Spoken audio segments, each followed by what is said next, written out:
Why, hello everyone. Welcome to Jolene's Happy Time Craftcast. I'm Joleen, and welcome to today's episode, which is about my favorite collage techniques. Before we get to that, though, I want to start with my Happy Time happenings, some of the things that are going on here at Big Raven Farm and in our world of Big Raven Yoga.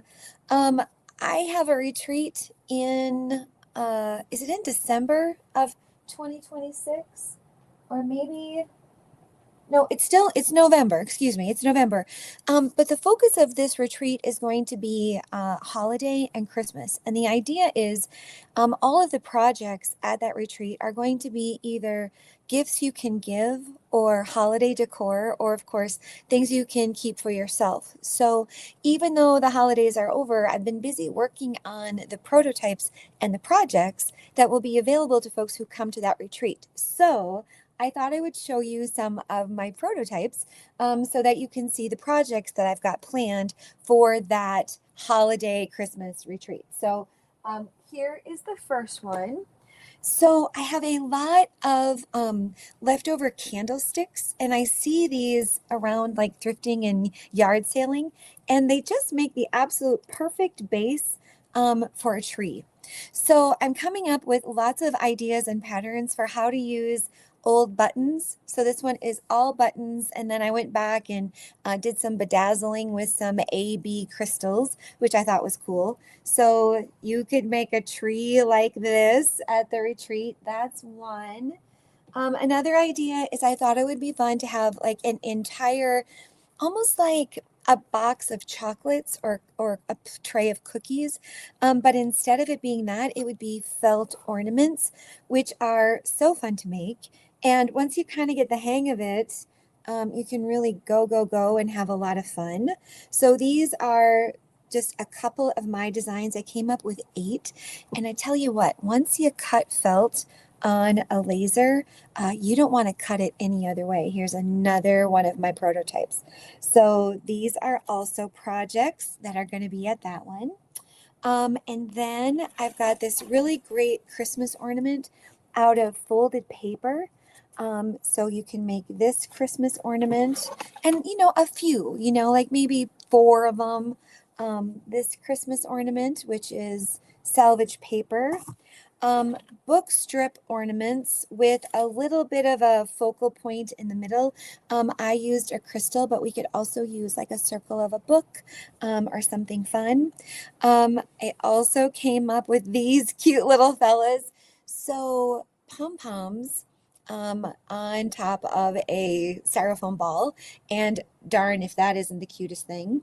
I'm also going to give folks the opportunity to make gift tags. And so I came up with gift tags that are made with salvaged fabric that can become the tree. And so what I do for gift tags is I never throw them away. I know, big shock. In my Christmas wrapping paper supplies, I have everybody in my family, I have their names. So, and they're in age order. So Charlie, Georgie, Jack, Hannah, Joleen, Darren. And every year I just take the gift tags and I put them in that envelope. And when we go to wrap presents, you just pull from that person's envelope. So, because I know sometimes when you make like a cute little piece of art, like you don't want that to go in the garbage. And so that's been my solution, is that I just keep an envelope and everybody knows when they're opening gifts to throw me the ribbon and throw me the tags, and then I just restock them. And I just honestly keep it in a little container about that size. So that's an easy one. I also came up with a couple versions of garland. Ginger people garland, of course, made out of books. And then I'm working on putting little tassels in between each one because I thought it just needed a little something. And I also have we have stockings and wreaths made out of jewelry, like all kinds of stuff. But this is just the early days of what I've been planning. But I know people like to get ahead of where they're going for the year. So that's all.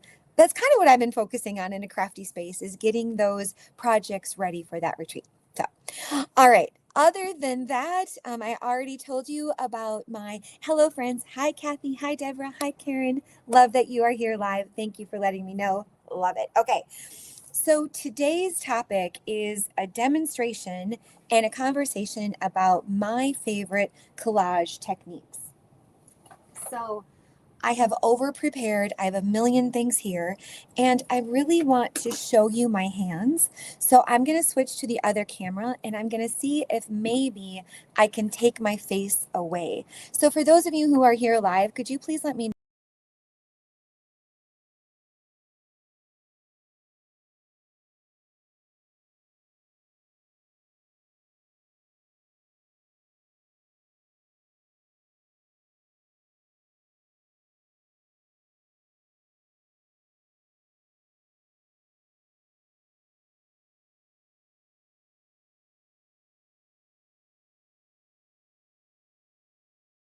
Okay, so I'm here, and then maybe I add this and that's bigger.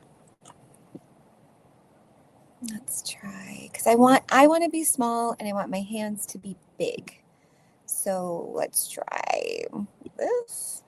Nope. All right, could you hear me? Okay, you did lose sound. Okay, so now we know that you're gonna have to see my face being weird and my hands. Okay, so now we know that. All right, so I'm gonna start with one of my favorite ingredients for coming up with a quick collage. So what I like to do is I like to add 3 neutral elements. And let me know, friends, if you're here live, if that needs to be closer so you can see. We'll try it there. Okay. So I like to use 3 neutral elements, a focal point, and then another little pop of color. And so when I'm grabbing around in my supplies, I know that that's what I'm looking for. I'm kind of looking for this particular formula. And you'll notice on this one too that it has a white border. And if I wanted to come back through, I could make a thin black line around it. I could add some embellishments. Like this is just a good formula for when you want to make something, but you're not exactly sure what you want to make. So let's try this formula on a different page. So let's just go to the neighbor here. And I already am in an existing journal. And I'm going to use, because this book has already been made, I prefer to use dry adhesive so that I'm not making a big gloppy mess. So if you saw my other videos where I was talking about adhesives, I do like the Prit. I think the Prit is pretty awesome. I think this is a European adhesive. I got mine on Amazon. I got 3 sticks. I think they might have been $5 each. But I like it. And I also use like the Amazon glue sticks or the Elmer's glue sticks or the Yoo-Hoo. Like I haven't really found one that lets me down. So I think you should just get what you like. All right. So then as a part of my formula, I've already like brought over some of my favorite pieces of background paper. So this of course is my dad's handwriting and I use that whenever I can because I love it. Old receipts. And I have a great big box of those and an old kind of bingo card. So what I do is I just kind of tear and start, and I'm not going to overthink this because the idea is just to kind of have fun. So because I'm working on top of my glue paper, let me just switch that for us. So I always have a glue paper because the glue paper allows you to get to your edges without being precious about it. So if I were to add this glue stick while inside my book, I would be super careful to not get it on any other parts of the page. And that just kind of slows us down.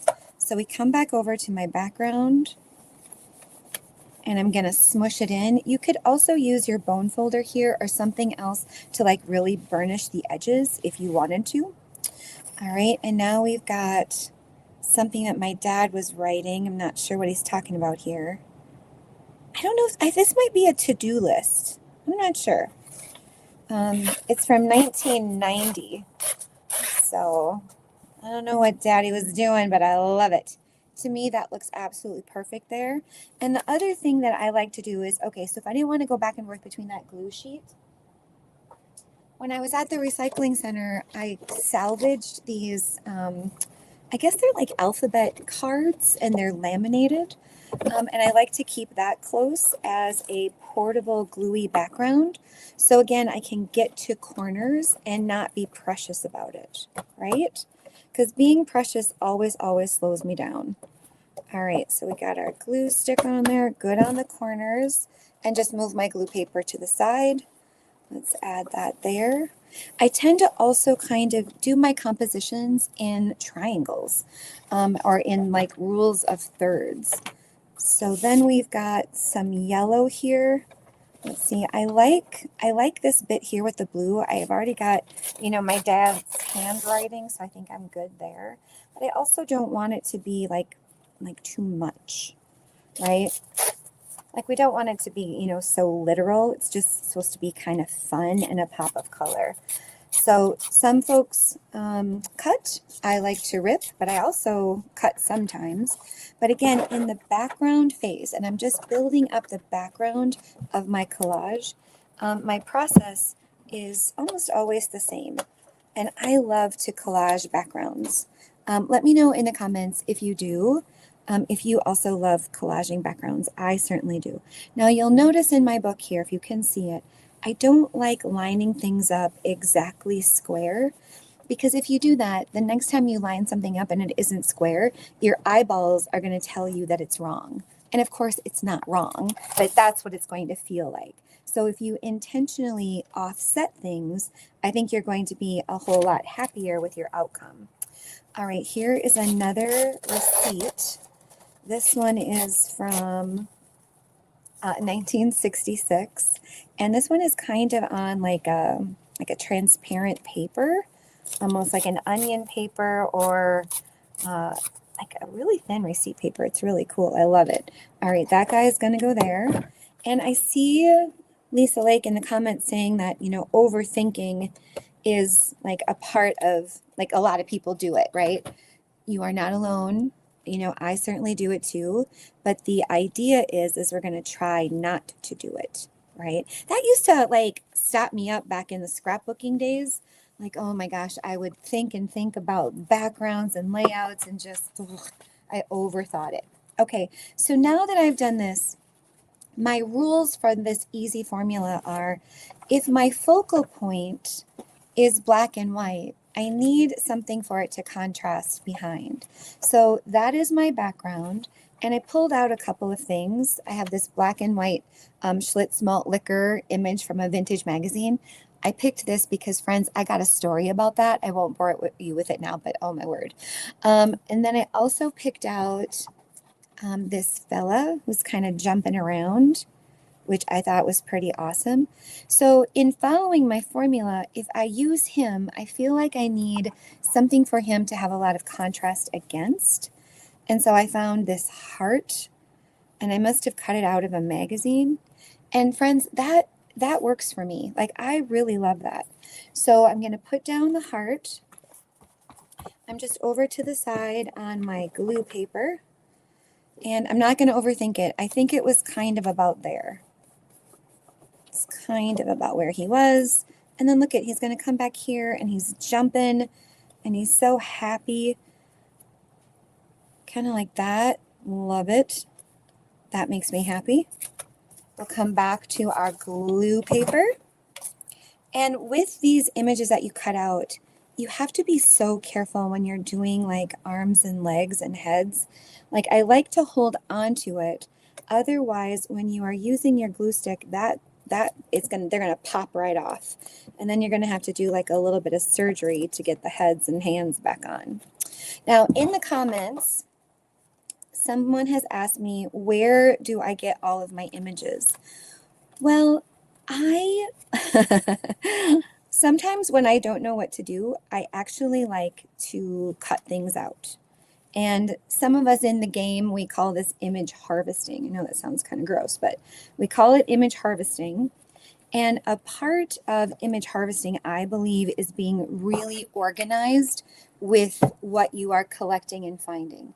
So if you've seen me do videos about this before, I keep folders, and I thought I brought them over to show you. This is the collage we just made. I love him. He's awesome. I keep folders and I organize by what they are. So here are just a couple of examples.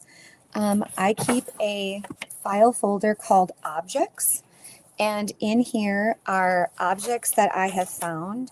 And in a lot of cases, I've already cut them out, or I just thought they were interesting, and I've got them ready to go for a project. One of the challenges that I have discovered with this particular method is that sometimes I'm working in a 4x6, or sometimes I'm working in an 8x10, and it's kind of inefficient sometimes. Like I'm digging through to find the right size.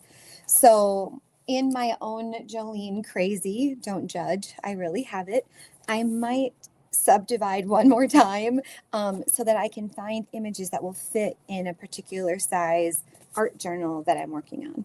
But that's what I do. I also keep little boxes like this, I call them little grab and goes, and they are things that I have cut out maybe for another project and I didn't use. But when I want to do like a larger collage, I can just grab. So this one is colorful objects and backgrounds from like my collage soup books. Or I keep rounds. Most of these things in here are round or vintage. And then I also keep one of just black and white images because I like to be able to just kind of grab. It's not as fun when you got to do all the digging. Now, another technique that I love and I talk about a lot is the use of the Stabilo awl. So in this particular collage, you know, there's a lot going on and I want something to pop.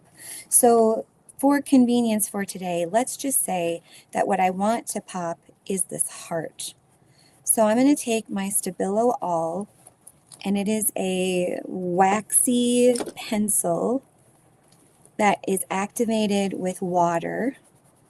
I'm going to put that around here so that my heart pops a little bit more. And then you can take a little bit of water either on your paintbrush, or if we're being honest, like spit on your finger, whatever you've got handy. And then you can blur those images, or the edges, excuse me, so that the finish is a little bit more rustic.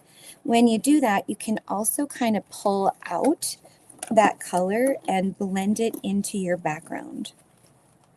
I love a Stabilo awl. I think it really, really changes and allows focal points to pop. So we just made a little baby collage in like seconds.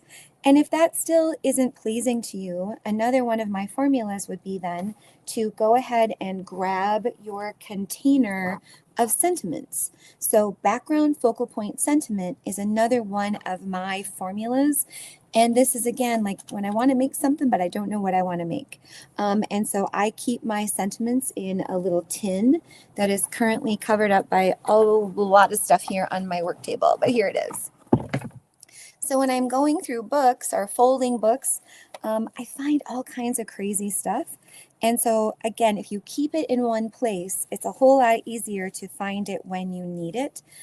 There are also sticker sheets that you can get, but I don't always find that they don't exactly say what I want them to say, but you can certainly cut them apart. So like here on this particular sticker sheet, I found it's all perspective, or if you're lucky enough to be different, never change. Oh, that's darn cute for this guy we just did. Look at that. Like he's happy and jumping. Look at that. Boom. Sentiment. We just made a collage in like what, 3 minutes? All right. So that's one of my formulas. So neutral backgrounds and then contrasting, something black and white and then something in color. All right, another one of my favorite techniques is to take painted papers and turn them into leaves and then do like a floral composition of collage. So anywhere in your art journal, 1 page, 2 page, doesn't really matter. For this one, I'm just going to step right on over to this page. And I usually start by making the branches first. So I don't overthink it, friends. I just do it because I'm collaging and I'm having fun, right? The other idea that I love is if you have a lot of artwork laying around or test prints, this piece of paper is actually something that my son Jack, he was just playing around one day, doing a little bit of, art therapy. And he had all of these really cool backgrounds that I've been holding on to because he's not going to, frame them or do anything with them. And so I like to cut them up and use them for parts. So one of the ways that I think you can do this, relatively easy is take this background, this painted background or the scrap, whatever you have, and if you make a strip, just cut out a strip, and then you go from the top to the bottom of the strip in kind of a rounded slice, turn it over and do the same thing. You're going to have leaves that are about the same size. And we're not going to overthink this. We're just going to like an easy swoop around, flip it over, and an easy swoop back.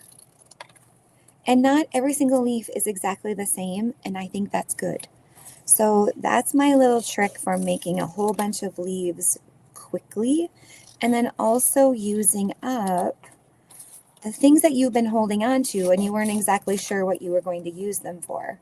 So here we're cutting up my precious son Jack's little piece of artwork, and I'm going to make it into something new, and I'm going to love that there's a little bit of Jack in there. All right, so that's that.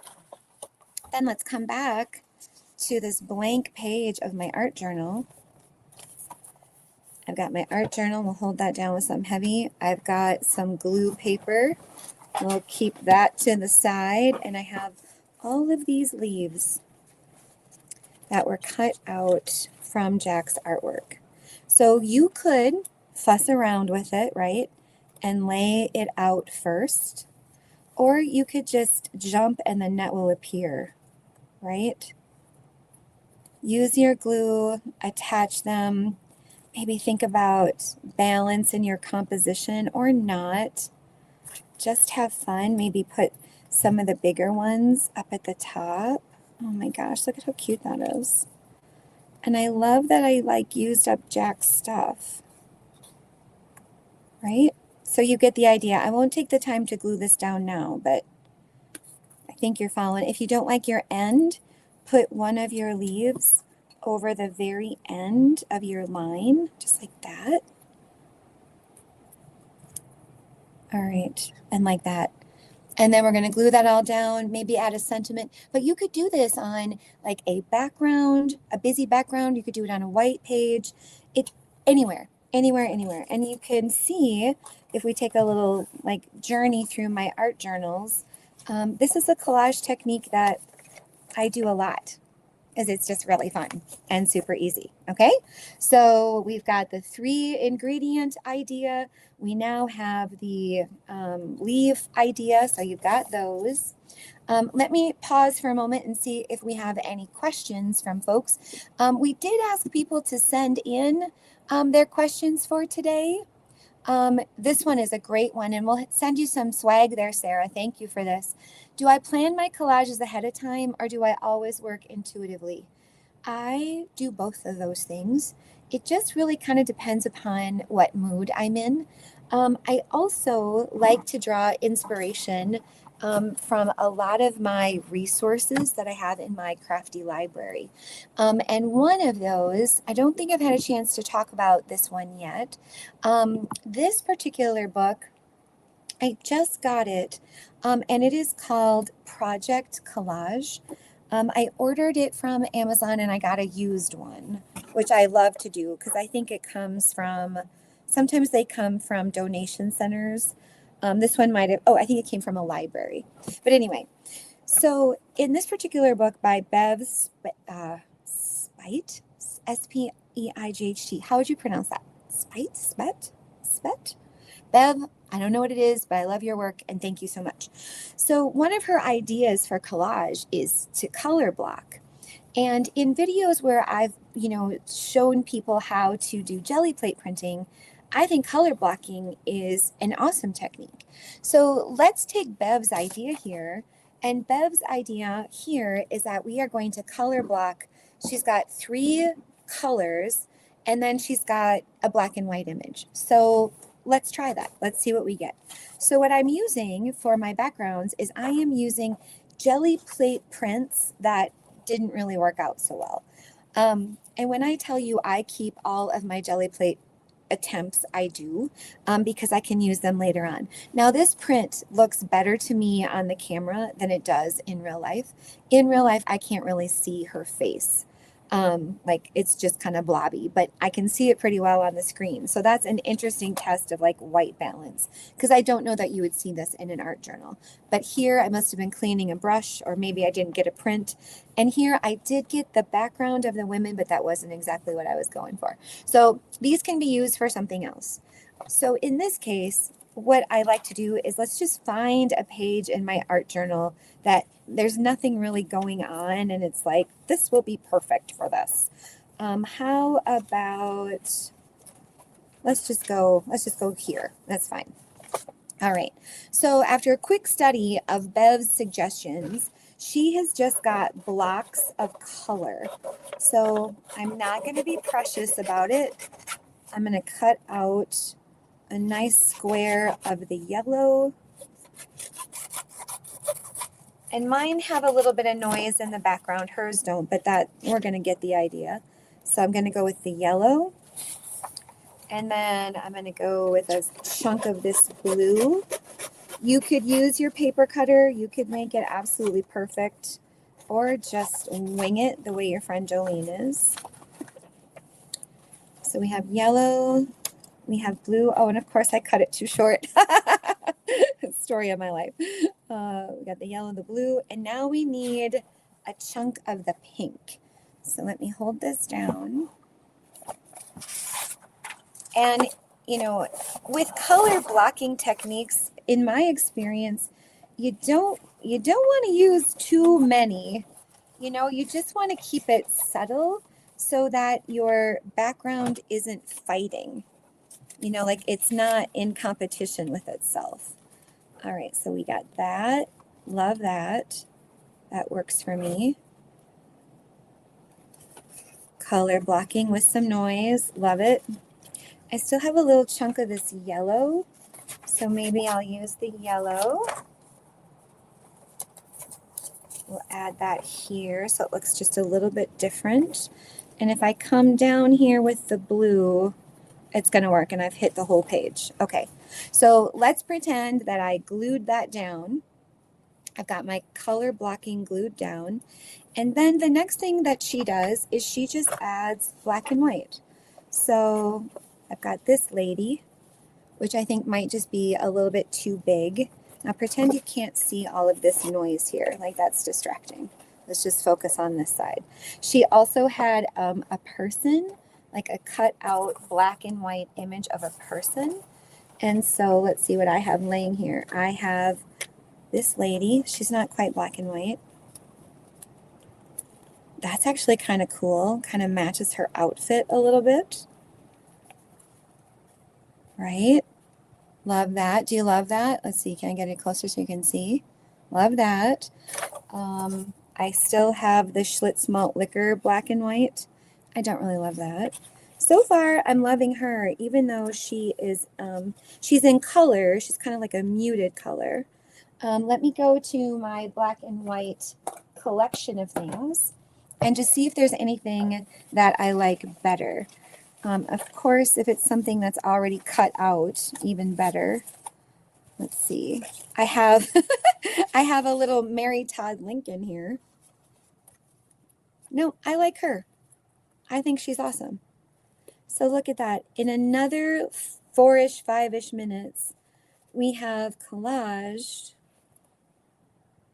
with this color blocking idea. And now again, let's go back to some of the things that I like. I like sentiments. I like kind of like the reason that this collage might exist, or like what am I trying to say here, right? And not all collages need context or words, but I like it. Let's see. Be awesome today, live with intention, be authentic. Or if we go back to my tin, Female help wanted. $23 a week for wearing lovely dresses supplied to you by us, and you'll earn frocks to friends in spare time. Okay, I think that's hilarious. I love documenting like how we used to be because that's really, really funny. So we glue that all down and whiz bang boom, we have another collage. All right, another favorite technique of mine. Let me go back to those comments real quick and see what else we have. What is my favorite way to add texture without it feeling bulky? Well, I don't know that I worry too much about it being bulky. Let me see if I can find an example. I would say sometimes I've had art journals where it does get away from me a little bit, like the thickness of my art journal, but honest to goodness, I don't really worry about it. Like here I was collaging with scraps of paper that were lots of different textures, and honest to goodness, I don't worry about it at all. Sometimes, when an art journal sits on a shelf, it's really, really wide. And again, not a thing that I don't really worry about it too much. It's not like these are museum quality. Like these are like process over product to me a lot of the times. And just the way that I feel, putting together my composition or making things up. For example, here's another one. I love background, focal point, sentiment. I love it. I could do it over and over and over again. And now to get this great background, it's a really great question. If you're listening, my background is a jelly plate scrap. And when I tell you I keep all of my scraps, friends, I'm just not even kidding. And I keep the pages where I clean my brayer, because that's just awesome, fabulous texture. And it might answer our question too from Tina. Tina, when you use your jelly plate cast-offs, you get really great texture without adding bulk. So here I was cleaning a stencil. Just practice, and I just keep it all so that I can cut it down and use it for something else. So let me show you an example of how you can do that when you keep your scraps. And again, the trick is I keep all of my jelly plate papers together. Otherwise, I would be looking through all of my stuff trying to find it. So that is like the biggest takeaway, friends, is like organize your pieces and parts so that when you want to sit down and make something, you can put your hands on it. So here's one that I did. That's one more miracle I'll put on my list. And I found a mommy duck and her ducklings, and it's on a jelly plate, cast off again. So I think I set one up in preparation for this discussion. And let me just find it really quick. One of my favorite places to get images of birds is this magazine. I see it when I'm out thrifting. It's called Birds and Blooms. And whenever I find them, I pick them up because the images of the birds are really, really vibrant and just so, so lovely. And I think that one cost me 20 cents. And I have a great big plan for it, of course. All right, so let's go back to this idea that I have about background, sentiment, and focal point.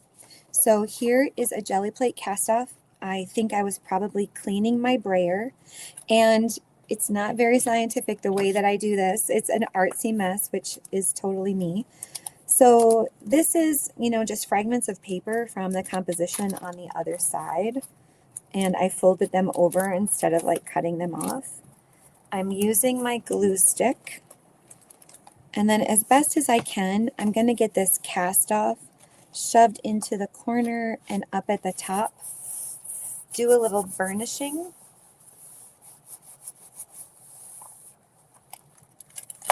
And then usually what I do, I work on self-healing mats, and I just go back and I cut it off. But this paper is so brittle that I'm just folding it over. And because it's so old and brittle, the paper is just breaking off, which I think looks really cool. So we're going to break that off, pull it off. And who cares if the edges aren't exactly square? I think that even makes it better. So we'll get that off of there. All right, good enough. So there's my background. All right, here's my focal point. I already cut him out, and that was from Birds and Blooms. And I'm going over to my glue paper. I cannot say enough about the importance of a glue paper, because without one, it's just so hard to get to those edges. You know, I have used the pieces of backing of tile paper from when we've tiled floors, and then I stapled them all together. I have also used coloring books or Sudoku. I've used a movie trivia book. This is one of my glue books right now, and I just open it to any page and I glue all over that thing so I'm not making a mess of my background. Friends, look at this.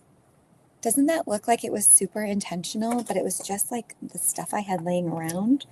And then I found this little sentiment, and I don't know where, but I liked it. It's be silent or say something better than silence. Does anybody know, is that like a famous quote by somebody? I should maybe look that up, or maybe make sure it's not from somebody icky before I put it in my book. But anyway, so pick a sentiment and in you go. And now if we take a look at my bird here and we go back to another one of my favorite techniques, which is using the Stabilo all. If I Stabilo all around this fella, Deborah, I know you love birds. I do too. If I go around, my bird is just going to absolutely pop. So the Stabilo does tend to lose its point relatively quickly. So I do keep a pencil sharpener right on my desk. But look at that. We just go around and then smudge it. So if the question was, you know, what is my favorite way to collage? I think it's definitely got to be, I love doing backgrounds. And then I love doing focal point, background, focal point, and sentiment. It's my favorite. Now, speaking of collage, friends, I want to also let you know that my friends at Strawberry Moon, pre-orders are available right now. Deborah, can you help me with the name? Pre-orders are available right now for issue 10. And issue 10 is like A to Z. And Deborah, is it about collage or is it about A to Z art journaling? My list was, I think I got the letter U and I was upcycling. And so I wrote about all of the things, all the treasures that I keep. And then more importantly, how I store them so that I can keep my hands on them. So if you love Strawberry Moon as much as I do, please make sure you go over there. I'll link it in the show notes. Strawberry Moon Mag, I believe, is the URL. And get your pre-order. Because those are being ready to, is it either go to the printer, the issue is definitely done, and you know we love Suzanne, the editor and publisher of Strawberry Moon, so we want to give her as much love as possible. And you know, this isn't a magazine, friends, that you use it and you know you recycle it. No, this is something that they're resources and you keep them on your shelf. And they're just absolutely wonderful. I just love what Suzanne's doing, and I love Strawberry Moon. Okay, check that out. Background, focal point, and sentiment. Whatever your sentiment wants to be. The stranger swore briefly, but vividly. Because it's a very vivid one, right? I love that. Do you love that? I sure love that. Okay, let me run into the comments. Maybe Deborah has more information for me.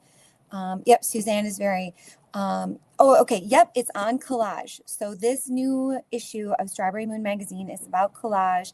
Deborah is S for substrates. I'm U for upcycling. Suzanne is very excited about this issue, and so are we. So I will make sure that I go to, I'll put it in the show notes.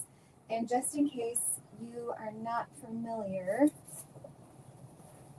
this is Strawberry Moon magazine.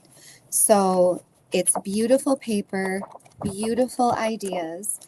This episode was the last one. It's 9, and it was called Wordplay. And so what I wrote about for this this issue is I wrote about how in Collage, I actually keep like a ransom letter box. Um, and I keep it full of letters. Like I cut them out and I keep them so that I can quickly pull up letters for collage. So if you want to see that, let me show it to you. Talk amongst yourselves while I grab it. Oh, never mind. It's upstairs. It's upstairs because I was flashing. But it's just a, it's kind of like, I think I got it at Fleet Farm or Menards or something. And it's got 28 dividers. And so when I find a great letter, I chop it apart and I put it inside this little tackle box. And so, but this episode, this last one, was all about how you can use words and letters and journaling and other methods of, you know, incorporating wordplay into your collages. This was a good one. This is a really, they're all good. They're all good. But anyway, all right. So the next episode is all about collage. And I keep saying episode, but I mean issue. You know what I mean. You all speak Jolene. Yeah, and Deborah, great point. Deborah loves it because it's beginner friendly and it's also advanced. I totally agree with that. There's something for everybody in there. And another one of the things that I love is when you get your magazine, there is almost always a little postcard in it. And the postcard is made up of usually Suzanne's artwork, like this. Isn't that cute? I love that. I love having just a little piece of her talent that I can stick inside my art journal. Okay, so let's go back to your questions and see what else we have. Oh, I love this one, Hannah. I'm going to send you some swag. Thank you. What advice would I give someone who feels not artistic enough to start collaging? I have an idea for that. What I would do if I were you is I would find a page in your art journal, any page at all. It doesn't matter. Let's say I'm going to go with this one, right? This is like not interesting. There's not a lot going on there. No big deal. So if you are saying to yourself, I am not artistic enough to do this, I am going to show you that you most definitely are. And we are going to do that by, now in my case, I happen to have my jelly plate backgrounds, but you could do this with scrapbook paper. You could do this with collage paper. You could do this with any kind of paper, right? Like, I don't want you to overthink that bit. And what I want you to do is I want you to take a piece of paper. I'm going to use this one. It's really super vibrant. And all you need is a scissors and a glue stick. And what you're going to do is you are going to cut out, friends, where's my scissors? I feel like I need to have it on a chain, like a superintendent has their keys. Anyone? Jolene, scissors? Anyone at all? Okay, let me look. Just one. You know I've got thousands of pairs, but at this exact moment, I don't see another pair. You should see what I've done to my work table. It's an absolute tragedy. All right. Just grab another scissors. All right. So what I want you to do is I want you to cut out a rectangle.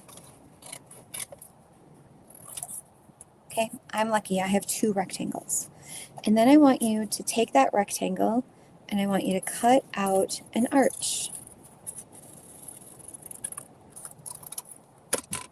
So I have a rectangle and I have an arch. And then let's do that again with a square. So cut out a square and let's do that same thing. Let's cut out an arch.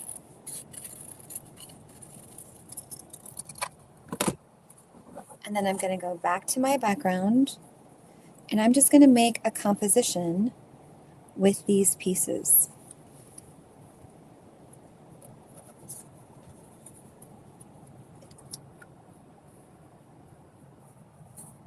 I could maybe put this guy on top of here, or I could put this guy on top of here, or I could come down from here.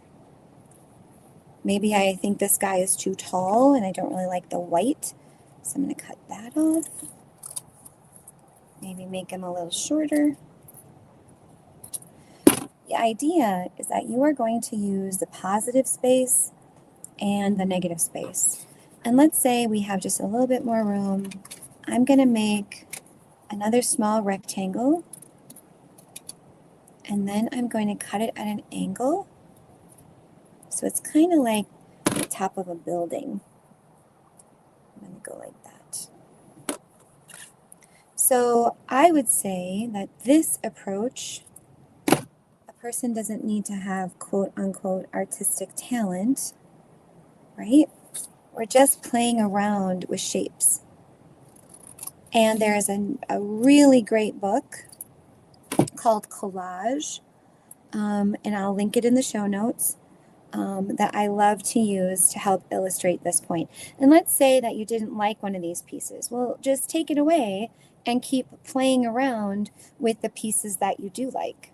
Or maybe you like it like this, right? And then up there, let's say we need something. So my mind tells me that I want another arch, but I want it to be smaller. So cut out my arch, cut off the top. Look at that, whiz bang boom, Bob's your uncle. So my advice, folks, if you feel like you're not talented enough, is let's just put that notion to the side, because that is just definitely not true. All we're doing is we're playing around with composition and shape. Glue that down and we've made a collage. What do you think? It was a really great question. And you can do it, of course, with arches and bridges. You can do it with rectangles and squares. You can even do it by taking pieces of paper and making a landscape. That's another fun thing to do. So let me take these away and let me show you what I mean. So we're going to keep working on this same side of the journal. I'm going to cover this up because it's just so noisy. All right. And what I'm talking about on this side is, let's find some papers that have some corresponding elements, right? So I'm going from my pile of debris here. I like that one. Pink and orange, pink and blue. Here's a blue. Here's a pink. I think that should be plenty to get me started. I think the red might just be a little bit too distracting. Oh, here's another pink and blue. Okay. So the idea is that let's build a landscape going this way. And so I would probably anchor that with my strongest color. And if you tear towards you, that guy's going to go there. And I got to make sure that I've got my orientation right because my papers are smaller. And then if we go the other, again, not thinking about it too much, I want to put that behind because I like this white bit that shows up. I think that's kind of cool. All right. And let's do it again. Now, you see how this time the piece on the left has that white edge and the piece on the right, it doesn't. So I like to play around with using that white edge and not using it. So here I did not use it. So if I put it behind this guy, you can see the white edge from the one preceding it. And then let's get in some contrast. Let's go, maybe I want something bigger this time. So instead of trying to make it wavy, I'm going to try to have it like end in more of a point. There we go. Love that. And now we got our last bit. Maybe our last bit is a little more, I don't know, maybe we need to be quieter about it. I'm not really sure. But look at that. I love that. And now just visualize that there's nothing else there. This is your landscape collage. Okay? So what does your landscape collage need? What if we made a house? Okay? So find another scrap. I've got blue on this scrap, and I have kind of this bright pink. So I'm going to use the bright pink. I'm going to put my little house on, and maybe it needs to be brown. I don't know. I'm just goofing around. But there's my house. And then my house needs a hat. My house needs a roof. Right? Just like that. And maybe you want to go brown, or who knows what you want to do. The idea, though, is I'm just cutting shapes and I'm having fun with shapes. Another thing that I like to do is I like to make like a sun. And so I have my handy dandy circles at hand, or a circle punch, almost always nice and close. So let me see if I can just quickly find a circle, and I'll show you what I'm talking about. So because it's so busy here, I feel like, oh, what about that? No, too close.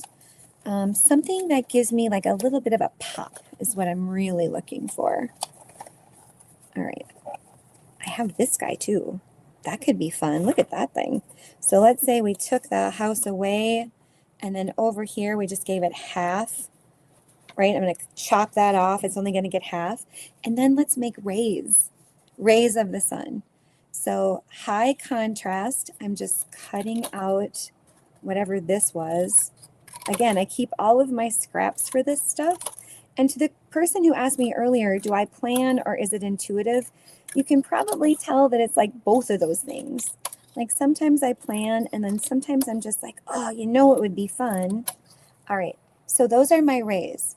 And now this is what I like to do. So cut it this way and this way and this way, right? Like don't make them all the same because that's not interesting. But we go there, and then because I've got all of these varied lengths, I can like put those rays in.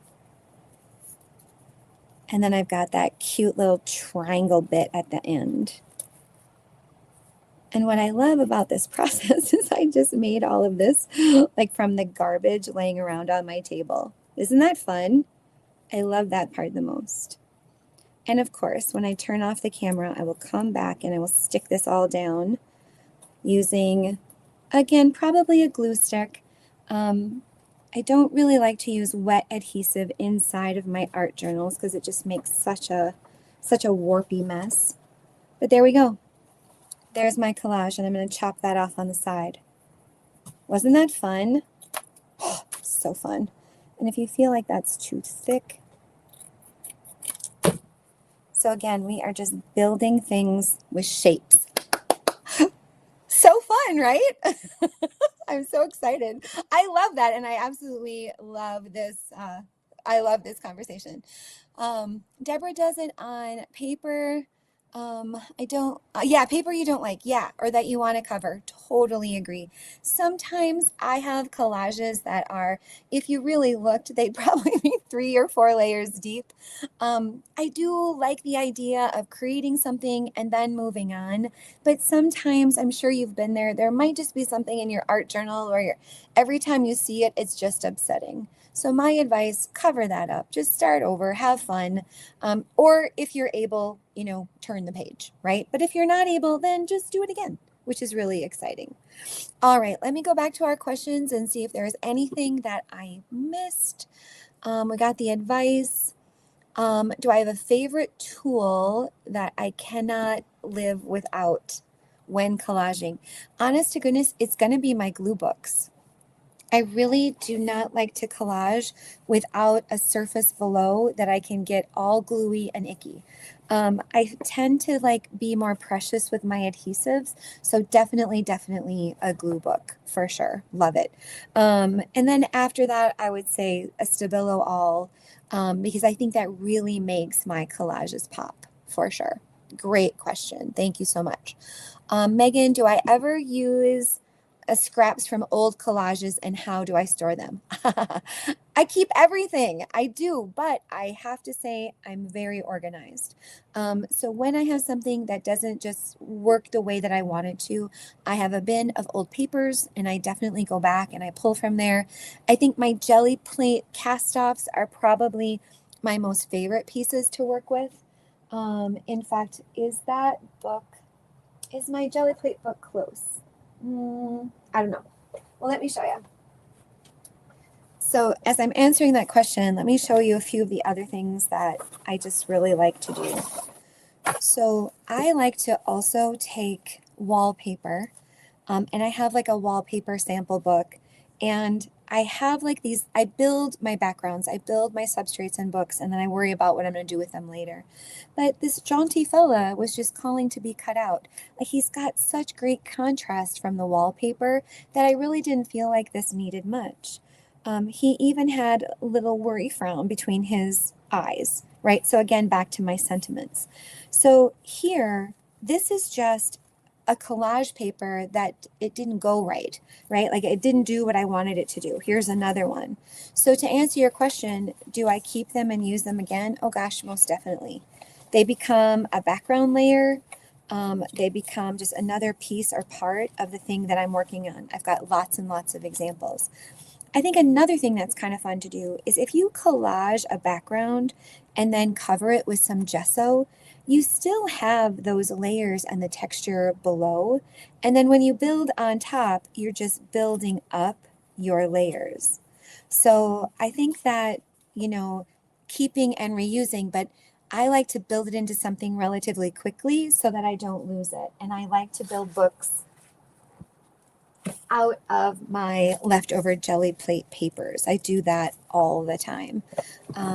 And because the papers just have so much depth and so much interest that I can't even bear to throw them away. So I just keep using them. Another thing that I do is I like to use up old, ugly scrapbook paper.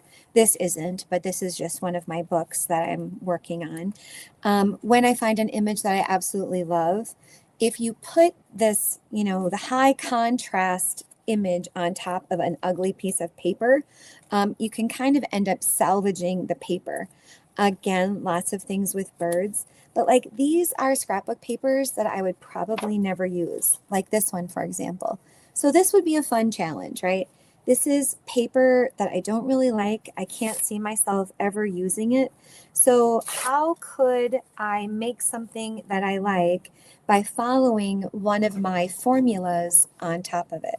So I've got some collage background and it's vibrant. Boy, there's a lot going on. And what if I used something like this? Again, just shapes. Because my other formula was using 3 neutrals. So what if we take that formula and we apply it to pattern? Let's use 3 patterns.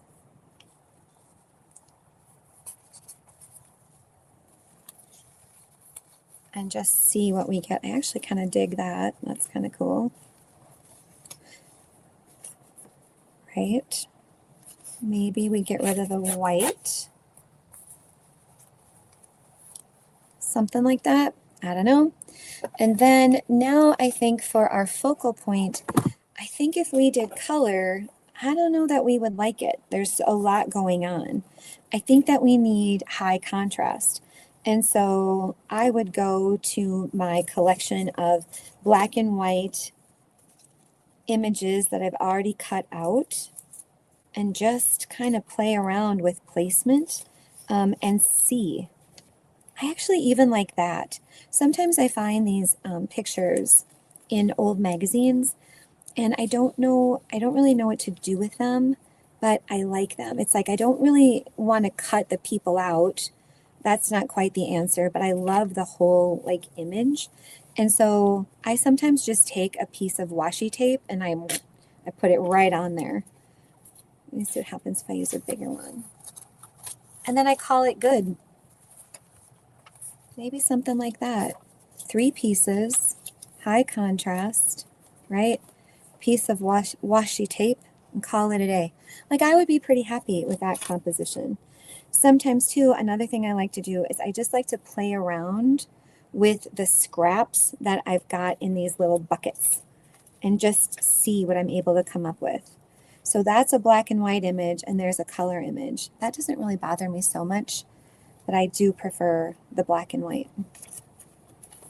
So I do like to challenge myself with like ways of using like the elements that I have and like incorporating different pieces and parts. So it goes back to that question too of what if you're not artistic enough to collage? Well, that's just not true, right? That's one of those ever repeating self-doubt things that we say that's not a real thing. Like I promise you. And then here's a word. Look at that. That's what I would do. Quick, fast, love it. And it uses up that paper that I do not like. That's kind of a fun challenge. I like that. I like that a lot. All right, let me check and see what you guys have got going. Oh, good, Kathy Baker. I love that. That makes me so happy. Kathy says that this conversation is helping getting those creative juices going again. You know what? It does for me too. Sometimes I get in a lock of I'm working on such big projects that I forget how much I really enjoy the little things. And Lisa, like you're kind to say, my organizational skills. I am very organized and I'm continually working on improving it because I have so many supplies and sometimes I just can't put my hands on them. So the freedom of being more creative for me comes from keeping my organization systems going and then reevaluating them and fixing them. Because if you can't touch it or you can't find it, then why even have it? And the other thing is I'm really good at organizing and I'm terrible at labeling because I've convinced myself that in my workshop, my labels need to be some profound piece of art, which is absolutely crazy. So I've let that go and I've started writing on Post-it notes. I've started writing on pieces of tape. I've got index cards, scraps of paper. Like I am labeling and letting go of the beautification of my stupid labels because that's just dumb and it wastes time. So I've stopped doing that for sure. But we could do a whole episode on organization because I think it's just so important to be able to touch your stuff. Now, I know that I'm saying that in front of my what appears to be my super messy workshop. It's a little messy right now because I'm going through a huge organization thing, but I'm really good at being able to put my hands on what I need. So maybe that should be a topic for next time. I love that. I love that idea. All right, I got to quick go back to our banners and let me tell you this. On the 28th, Lisa Ackerman is going to be my guest. And Lisa is an artist, an educator, and the founder of Lil Fish Studios. And what she does is she creates nature-inspired work in paint, fiber, photos, collage, and she likes to connect communities. So she is the former executive and artistic director of the Crossing Arts Alliance. And she has had her work featured nationally and sold at the Walker Art Center here in Minnesota. So I'm going to be very excited to speak to Lisa Ackerman, and that's next week, January 28th. So one of the things, friends, I need to get better at here on the Happy Time Craftcast is asking you for what I need. So I do need you to like and subscribe. If you can tell other folks about the Happy Time Craftcast, that would be great. What we are trying to speak into existence here in 2026 is that we would like somebody to find our little show and discover us so that we can be like the Joe Rogan of crafting. And I'll tell you someday about my interaction with Joe Rogan. I don't have time to tell you today, but Joe Rogan and I face to face years ago when he was a comedian and he was trying to be booked at the university that I worked at. So anyway, we'd like people to know about our little show. And if you could help spread the word, that would be super awesome. So thank you so much for being here today. Thank you to all of my friends in the comments. I love and appreciate you. And until next time, please do all kinds of things that make you happy and give you happy time. All right. Okay, guys, I'll see you next time.